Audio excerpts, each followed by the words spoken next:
Dans ma bande de copains au lycée, on avait un gars comme ça qui servait pas à grand chose, c'est-à-dire qu'il suivait le groupe sans grand intérêt, il puait de la gueule, il avait de l'acné, il prenait pas de douche. C'était une merde. Le gars, c'était une merde. Et ce qui est marrant, c'est que ce gars-là, aujourd'hui, bah, il est devant vous. Chanter, les présentations sont... Ah, merci papa. Je te verrai à la fin comme d'habitude.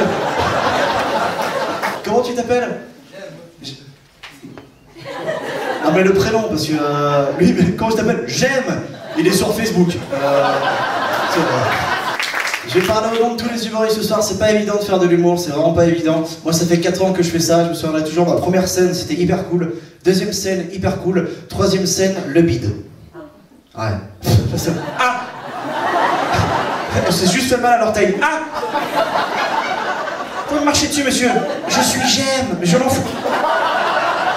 Vous me marchez dessus en fait.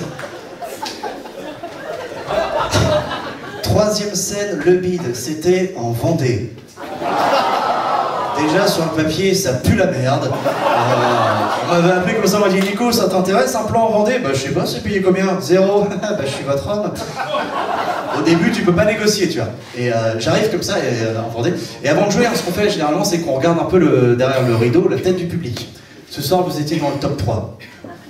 J'aime vous a fait descendre au top 10. C'est dommage. Et je regarde en Vendée la tête du public, tu vois, et là je vois que des vieux. Mais vieux. C'est-à-dire que j'aurais amené un pote archéologue avec moi, il aurait tapé une érection directe. Oh! Waouh! Le paléolithique! J'avais pas de pote archéologue avec moi, donc j'arrive comme ça.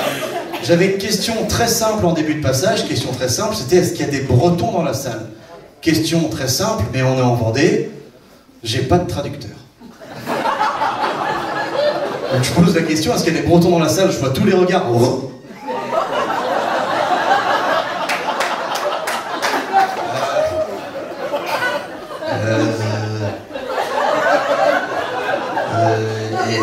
Elle est où Anne Romanoff?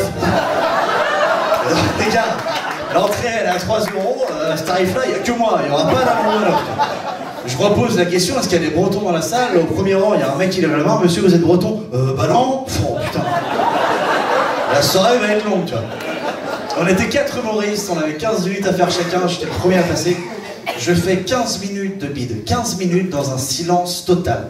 Alors moi j'entends parler dans ma salle. Et je me dis, opportunité, interaction, je vais essayer de communiquer avec eux. Donc je m'arrête, et je fais qui a parlé? Et je le dis hyper énervé, tu vois, vu que je bidais depuis 15 minutes, toute ma colère est sortie là. Alors là, tous les vieux dans la salle, oh! L'odeur de pisse qui commence à monter, tu vois. Là, je les tenais, les vieux, tu vois. Et je sais pas, j'ai vrillé, je suis parti en couille, tu vois. Je suis allé dans les rangs comme ça, en officier nazi. Qui a parlé?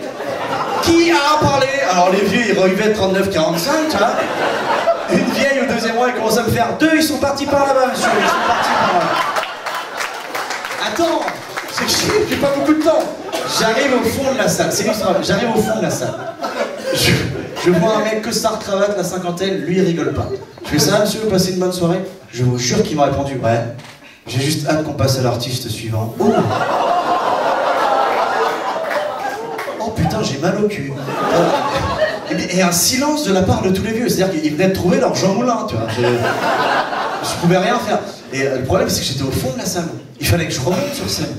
Donc là, j'ai marché, tu vois, dans le couloir de la mort. Qui a bidé? Qui a bidé? Tu sais, les vieux, ils me crachent dessus et tout. Ah, vous avez bien raison, madame. Oh putain, c'est une perruque. Bon. Je remonte sur scène, le présentateur, alors lui, je sais pas s'il avait picolé ou bouffé de la mojette, il commence à arriver et me faire hey, Nicolas Fabius, c'est génial, non? Non, vous êtes pas obligé. C'était pas foufou là, donc...